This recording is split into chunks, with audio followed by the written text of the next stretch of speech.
Welcome back. It's still the breakfast on Plus TV Africa. We are going off the press. Well, it's time for us to take you through the pages. As always, we have Tunde Kolawole. He's a legal practitioner. He joins the conversation in no time. But Tunde Kolawole, it's good to have you this morning on the breakfast, off the press to be precise. Thanks for always being there. We can barely hear you. We hope that the audio has been improved as we proceed. We'll start off with the leadership newspaper this morning. And looking at the leadership, the top caption or bold stories or header would be our focus this morning. 2023, PDP jettisons zoning and throws presidential ticket open. 7 days after train attack, terrorists kill 51 soldiers in Kaduna.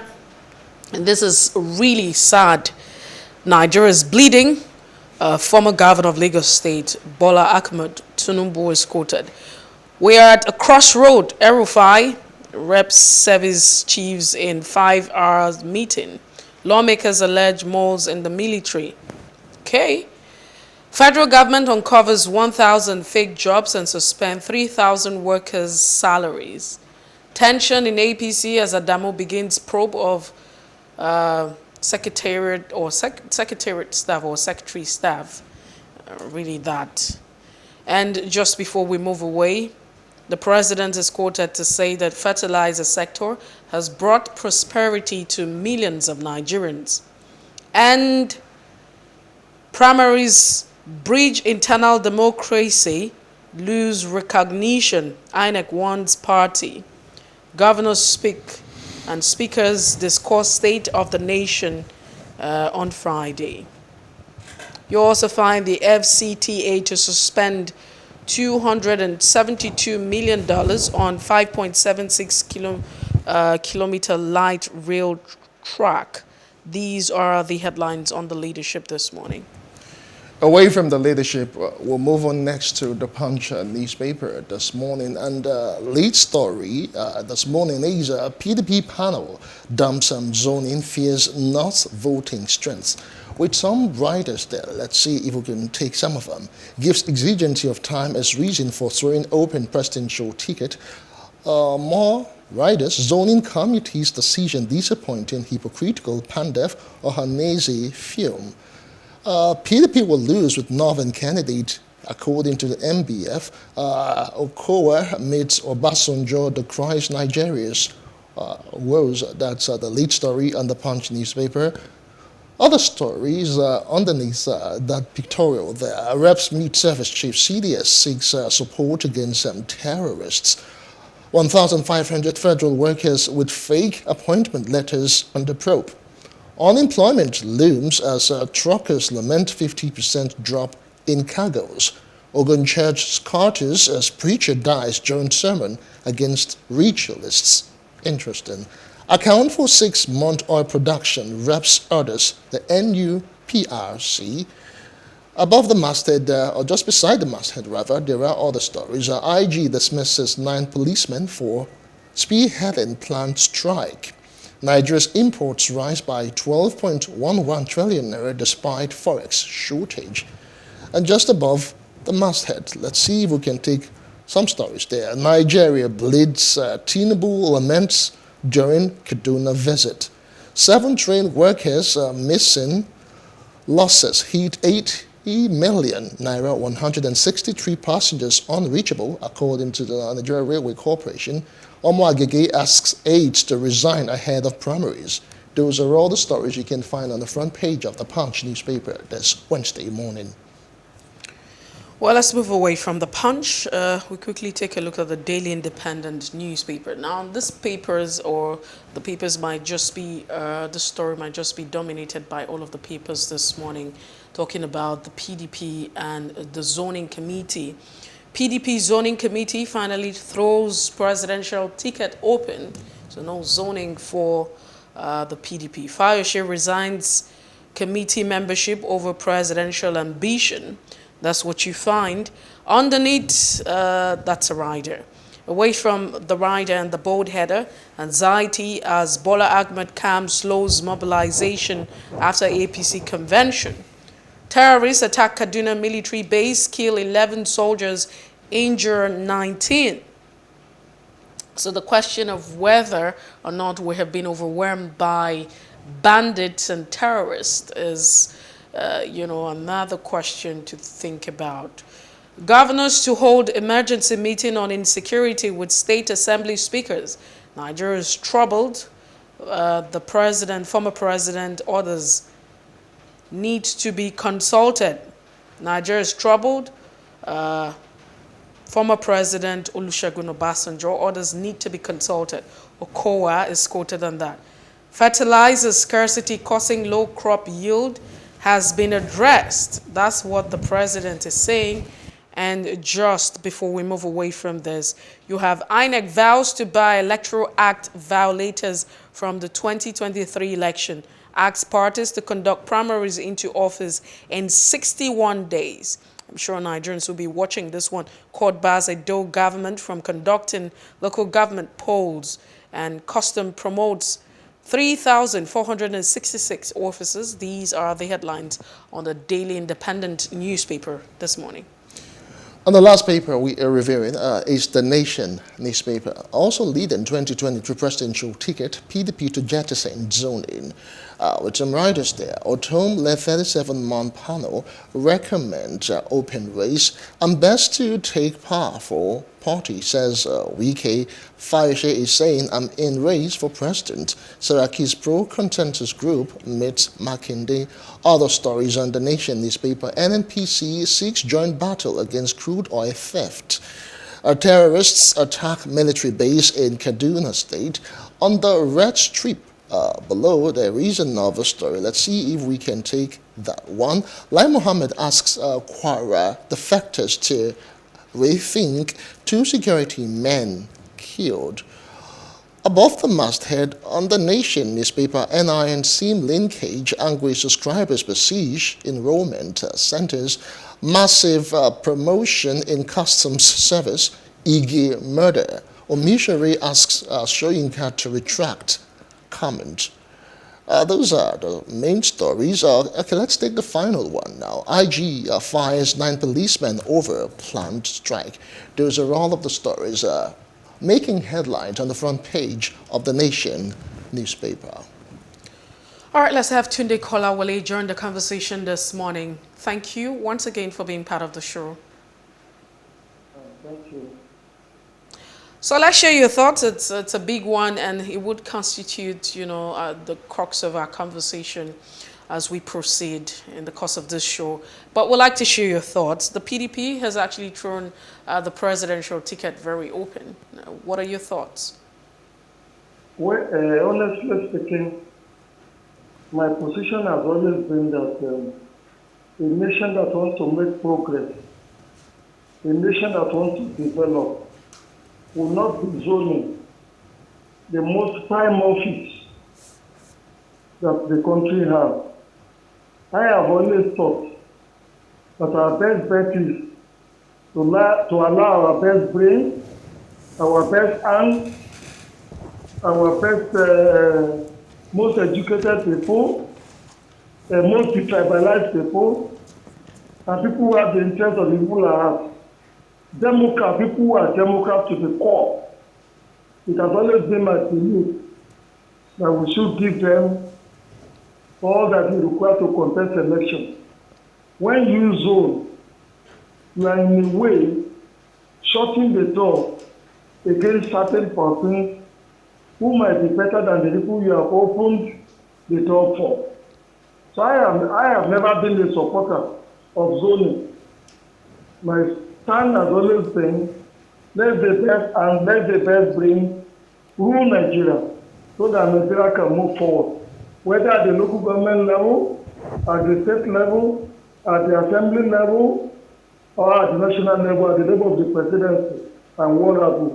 But given the fact that it has always become a custom in Nigeria to zone some of these offices so that those who have not had access to power will have access to it. Because if we have to depend solely on the voting strength of the different tribes, of the different regions of the country, then certain parties may not take power forever. And it is to ameliorate the disadvantages that these people have, that since 1999 or thereabouts, we have always adopted, or the parties have always adopted, the principle of zoning. But when you look at zoning from some other perspective, you and I will also say that it might not be the best for us as a nation. Why do I say this? It has been said that we have about 250 languages in Nigeria, and the tribes that talk most about the zoning are the Hausas, the Fulani, the Yorubas, the Igbos. So what about the other tribes?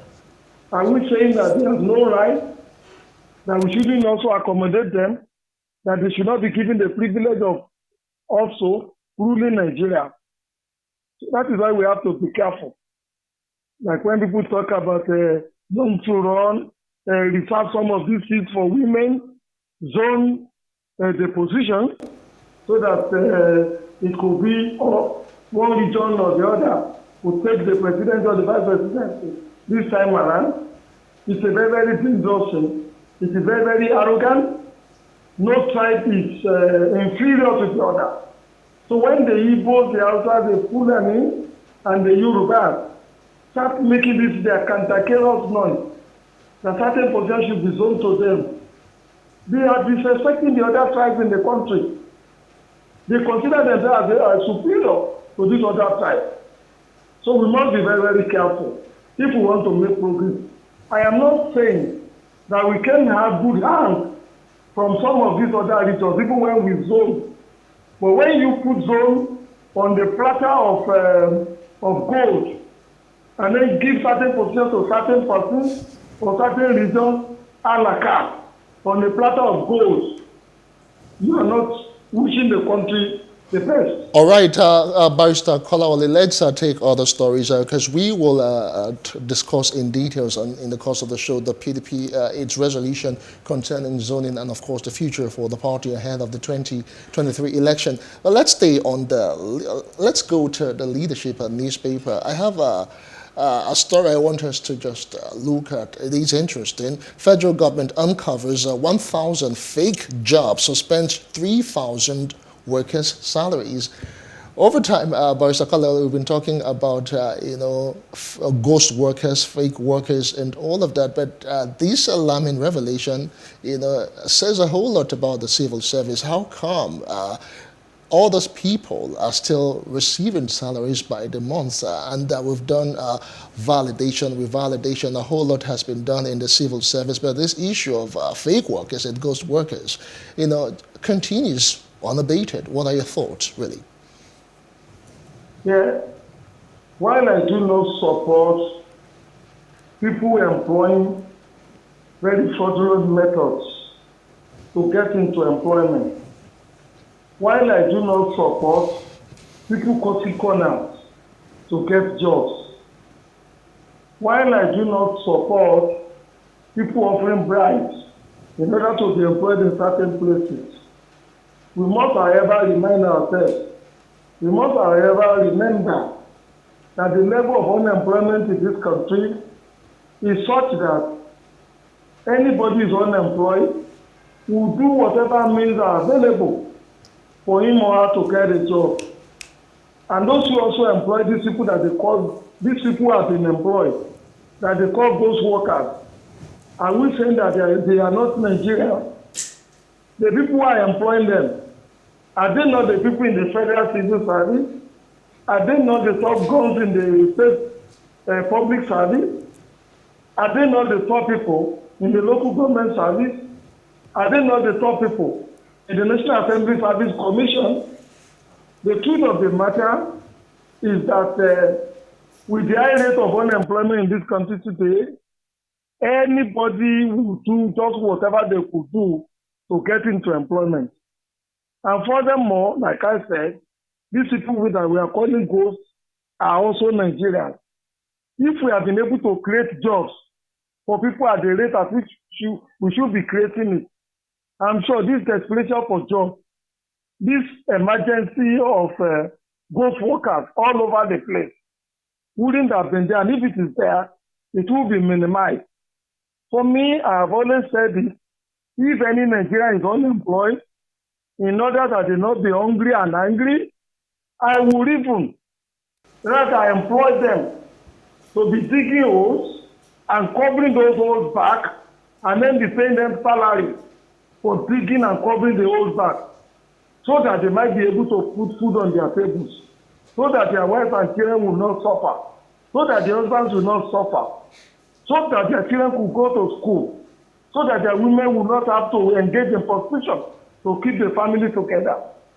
So whoever is talking about those workers, he is not looking at the picture the way and manner it should be looked at. We have created a pandemic in the area of unemployment.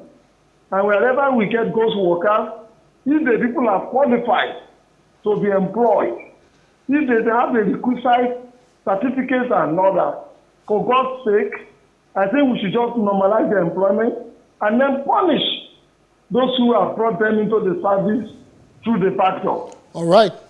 Barrister Kolawole, let's slide to the Punch and newspaper. There is another story also making front page just above the masthead on the Punch. 7 train workers missing. Losses hit 80 million naira. 163 passengers unreachable.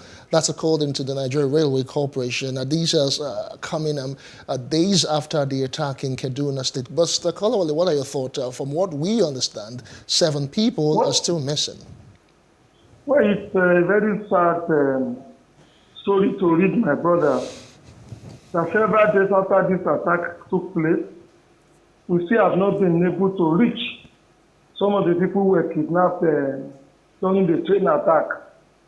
In some other climes, what would have happened is several military planes, several military helicopters, all the police armament would have been deployed to start combing the forest to ensure that all the people that we have said are missing are recovered in time.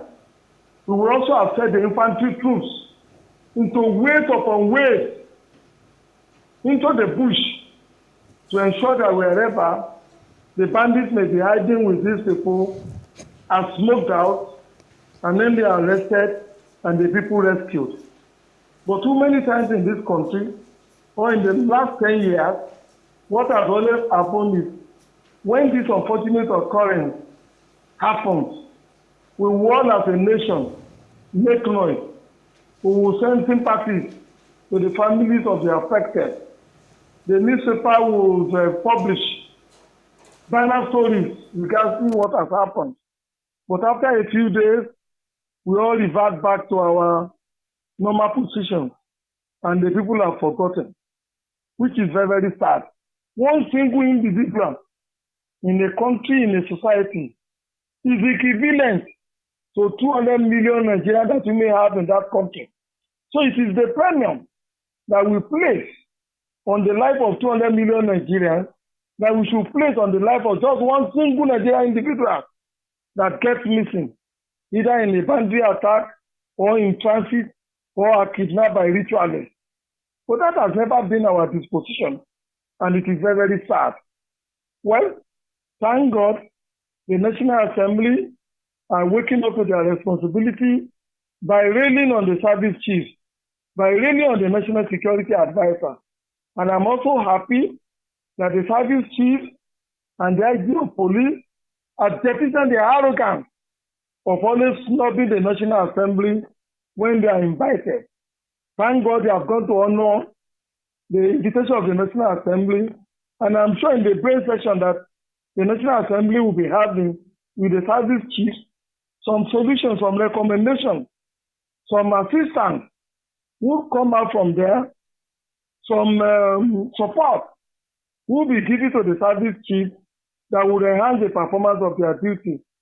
But let me say this, like I've continued to say, that the insecurity we have in the land today, 50% is caused by the politicians, and the remaining 50% caused by, the remaining 30% caused by unemployment, and of course, the inertia, the lack of diligence, the weaknesses and fault lines in the security agency apparatus is responsible for the remaining.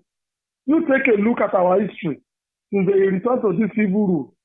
Most of the frontline politicians, most of the frontline political parties, all of them are from private armies. They use people in some of these unions.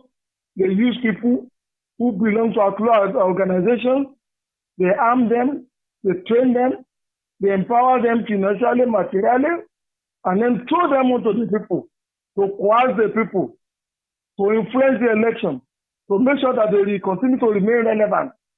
Look at what has been happening in Oyo State in the recent times. The daughter of the former Iyalode of Ibadan has been killed. Young people have been killed. So many other people have lost their lives. When you trace those killings, when those killings are thoroughly investigated, you will find out that they are related to political activities. So the politician must be reigning. We must rein in the politicians who have private armies all over the place. Tunde Kolawole. Yeah. All right. Let's take a look at the Daily Independent. It talks about the fact that governors will be holding an emergency meeting to, on the issue of insecurity with assemblies, the state house assemblies and speakers. Do you think this is very proactive of us? I mean, it feels like we constantly have meetings and there's really nothing to show for.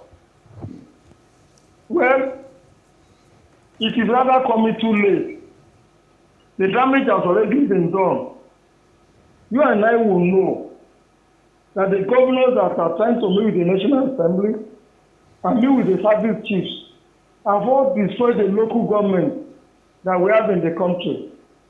And what we usually have in the past is that the local government is the first bulwark of defense when it comes to security, because the local government is very close to the people. They know who and who lives in their community.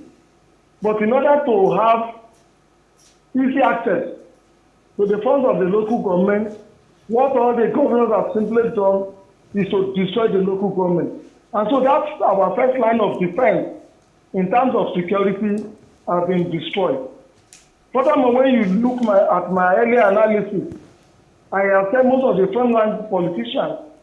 I have also said that most of the governors, all of them are from private armies, using unions, using outlawed organizations, using people in the market, simply because they want to win election at all costs.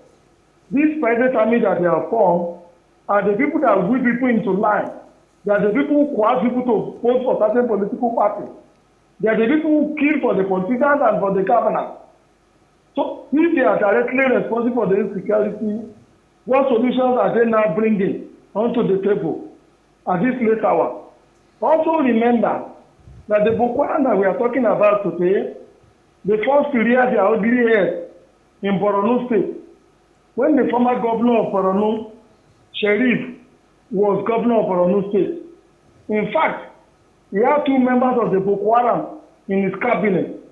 One was the Commissioner for Finance, and one was, I think, the Commissioner for Religious Affairs. And he was empowering them. He used them for his campaign. Those were some of the things that emboldened the Boko Haram people in Borno State, that energized them, that put resources in their hands. So in fact, like I keep saying, if we are going to have security in this country, you must first compel the frontline politicians, you must compel the governors, we must compel the senators to dismantle all the private armies that they have formed all over the country. All right, well said. They are responsible for 50% of the security in the land. All right, well said, Mr. Kolawole. Let us move on to other stories. On the Nation newspaper, I want you to react to this particular. There are actually two in one. Massive promotion in customs service. Ige murder. Omishore asks Soyinka to retract comment. Specifically, I want you to talk about the Ige murder and Omishore versus Soyinka. Okay. Yeah. Let me start with the Omishore murder case. honestly speaking, as a lawyer, the elementary principle of law is that once you have been tried for a crime or for an offense, you have been taken through the means of trial, criminal trial, and you have been accused by a court of competent jurisdiction. The law is that you have been given a clean slate. Nobody can attribute, nobody can ascribe, nobody can start labeling you, nobody can start accusing you of that crime again. So, for Professor Wole Soyinka to still be accusing Mr. Omishore of having a hand in the killing of Ebola Ige, when Omishore has gone through the rigors of trial and he has been discharged and accused by a court of competent jurisdiction, is not good enough. It's marks of ignorance on the part of the erudite professor. They should let Omishore be, if the investigative team, or if Mr. President, or if the Federal Executive Council, or if the security, or if the IG of police has a political will to investigate that ugly crime again, and then Mr. Omishore is even found to be involved in it, it will be difficult, if not impossible, to take him back to court for trial again in respect of the same fact, in respect of the same crime that he had in the past been tried for. With respect to the other issue you mentioned, which is massive employment in customs. No, promotion. Like promotion, where if people are deciding of the promotion, I wouldn't be opposed to it. You won't believe it. The custom job is as dangerous as the police job. The custom job is as dangerous as the army job.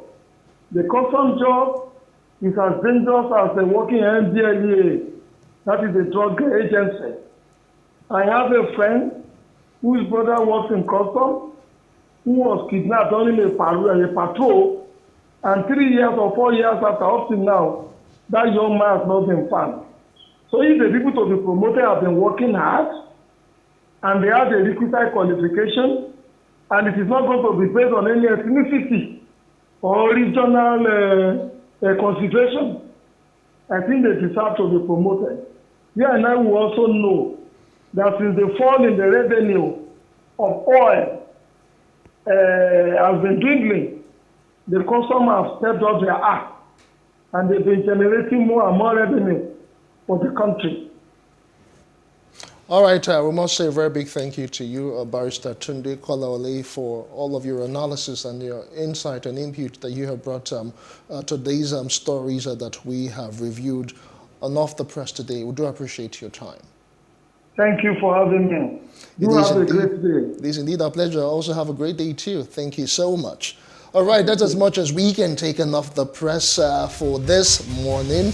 We'll be taking you back this day in history. Let's see what happened on the 6th of April some years ago. Stay with us.